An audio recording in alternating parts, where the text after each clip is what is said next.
కడప జిల్లా నందలూరులో యువకుల gang war తీవ్ర ఉద్రిక్తతకు దారితీసింది.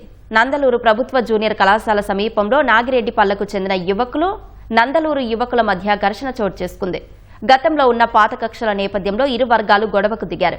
ఘటనా స్థలానికి చేరుకున్న పోలీసులు పరిస్థితిని అదుపులోకి తీసుకురావడానికి ప్రయత్నించినప్పటికీ మద్యం మత్తులో ఉన్న యువకులు పోలీసుల సమక్షంలోనే పరస్పరం దాడులకు దిగారు.